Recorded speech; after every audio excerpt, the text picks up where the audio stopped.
Every crisis needs their experts. Solving climate change requires the expertise of environmental scientists. During a pandemic, health experts and researchers are in dire demand. But what about moral crises? Whom can we ask for advice here? Maybe it's not so clear what moral crises are. Roughly, moral crises come about when there are new moral challenges. These new challenges can come with the development of new technology or due to changing circumstances. Climate change, for example, brings up the moral challenge whether Western countries owe climate refugees special moral consideration. Pandemics raise the moral question whether the state is justified in imposing quarantine orders. Self-driving cars raise the issue of whom to blame and hold accountable for accidents. All these challenges have to be met by someone. But whom do we ask in cases of moral crises? Maybe religious leaders. Well, they don't really have a good track record with moral issues. Maybe not them. How about politicians? Well, maybe not them either. This is a philosophy channel, so how about moral philosophers? Ethicists spend their whole working life on ethical theories. If anyone is a moral expert, they should be the prime candidate. So are ethicists moral experts? Well, that's a philosophical question.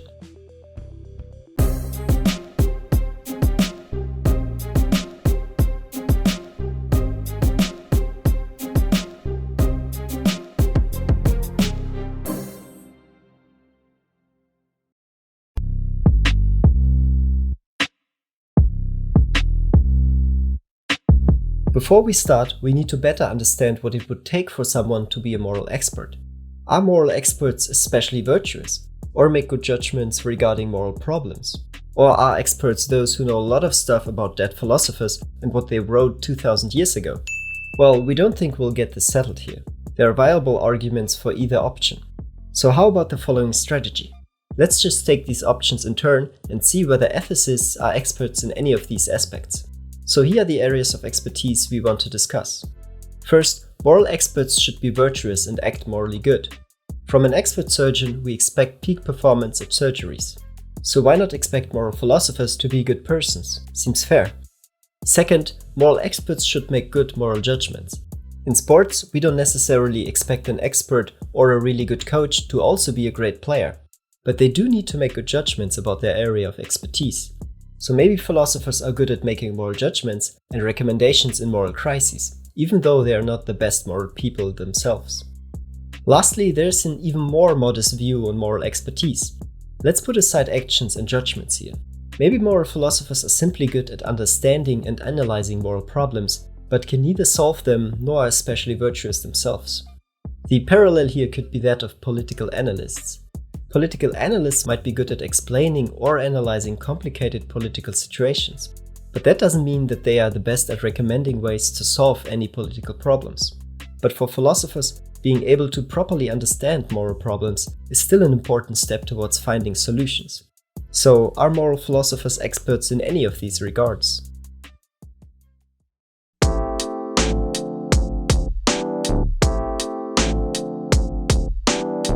Are moral philosophers especially good people?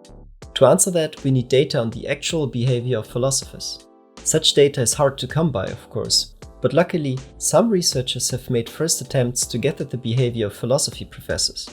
Philosopher Schwitzgebel and his colleagues ran some fun studies to investigate this question with two broad strategies. First, by asking philosophers about some of their behavior, and secondly, by actually tracking their behavior. In some of these studies, Schwitzgebel and colleagues investigated three types of people: ethicists, philosophers who don't work on ethics, and non-philosophy academics. They asked their opinions on several moral topics such as blood donation, vegetarianism, paying conference fees, and, believe it or not, how often they call their moms. For now, let's take a closer look at vegetarianism and organ and blood donation. Most ethicists were very explicit in their judgment that both vegetarianism and donating blood or organs are obligatory behaviors. The non-ethicists and non-philosophers largely agreed, but somewhat less forcefully. The trick then was to ask a couple of questions. What was your last meal? Do you have a donor's card? How often do you donate blood? As it turns out, there's no significant difference between ethicists, other philosophers, and academic non-philosophers on the self-reported behavior. Ethicists were as likely to have eaten meat for their last meal, or donate blood, or have donors' cards, as were the other groups. In these regards at least, ethicists seem not to be especially virtuous. These studies unfortunately relied on self-report, and as we know, self-report can be unreliable. Luckily, the researchers found some interesting ways to track the ethicists' actual behavior. They again surveyed ethicists, philosophers in general, and non-philosophers, but this time asked them whether they think that voting was morally obligatory. Among all groups, most people agreed that it was, so for the sake of the discussion, let's assume that it is. The twist now is that researchers had access to the actual voting behavior of the participants. The participants lived in states in which the voting behavior is public, so the researchers could check whether the behavior of the participant differed from the testimony. As it turns out, ethicists voted as often as did the other two groups in the study, so no special moral expertise here either. The same is also true for other behavior that was analyzed in the study. Ethicists weren't more reliable in answering student mails than any other academics.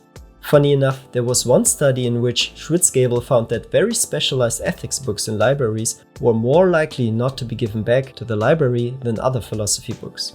This suggests that ethicists might steal library books more often than their academic colleagues. Weird, huh? Maybe ethicists are even less virtuous than other people. Of course, all of this has to be taken with a grain of salt. The studies have a rather small sample size, and they look at very specific behavior. Some of them are just really weird. Schwitzgebel's stolen book study even made number 1 on a recent 10 weirdest studies list. However, these studies are currently the best we have to investigate the question whether ethicists are especially virtuous. For the moment at least, it is reasonable to say that they are not.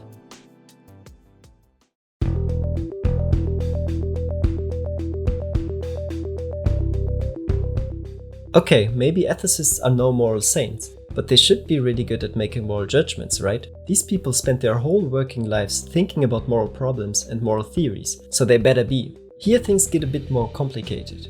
In a way, they might be better at making moral judgments than non-ethicists, but that might not be good enough to call them experts. It is very likely that ethicists will be able to give a more articulated judgment about many moral problems. As per their training, they have a rich conceptual understanding of morality. They can distinguish many different moral traditions and quickly elaborate on the pros and cons of, say, Kantian moral thinking versus utilitarian moral thinking.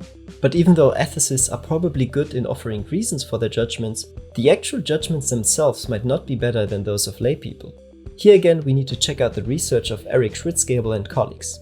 Psychologists and philosophers already found evidence for thinking that laypeople are influenced by weird factors when they make their moral judgments. Imagine you decide whether abortion is right or not. In such a case, whether or not the room you sit in smells bad should not influence your judgments. Also, the framing of the question should not be relevant at all. It also shouldn't matter what mood you are in when you make ethical judgments, or if you just watched a funny sitcom skit. But all such irrelevant factors do impact the judgments of laypeople. In psychological research, some of these findings have been summarized under the term framing effects.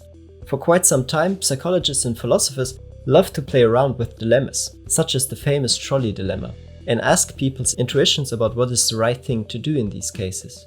As it turns out, people's decisions in moral dilemmas are influenced by the order in which they are presented, or whether their actions are framed as saving or killing people at stake, or by other factors that we probably agree should not influence our judgments when making important moral decisions. The twist now is that when researchers asked philosophers about their judgment, in the very same cases, their decisions were also influenced by irrelevant factors. The framing of the dilemma, the ordering of the scenarios, all such things influenced some of their decisions. Even though philosophers might offer you smart-sounding reasons for their decisions, their actual judgments were in the same way influenced by factors that should not influence them at all.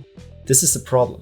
If philosophers can give you smart reasons, but are susceptible to the same framing effects than the average non-ethicist, then that does not seem to be good enough for expertise in moral judgments. After all, we do not only want to hear smart reasons for random judgments, but we want the judgments themselves to be good. Of course, more could be said here. In favor of philosophical expertise, one could say that the studies only check judgments in really weird circumstances, oftentimes dilemmas that involve life and death.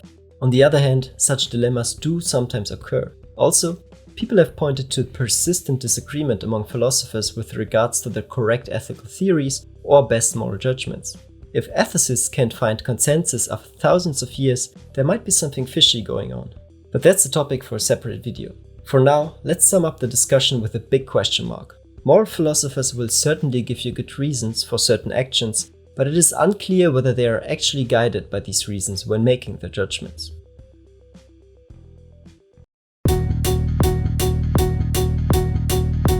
Our outlook on moral expertise has been somewhat bleak. Moral philosophers don't seem to be especially virtuous, and it is unclear how good their judgments actually are. But they could be experts with regards to analyzing different moral crises and potentially advising on how to address such crises. Let's take a closer look. What do philosophers, especially those who focus on ethics, actually learn? That obviously depends on where they study, but in general, they learn about ethical theories and different arguments supporting or objecting to the theories.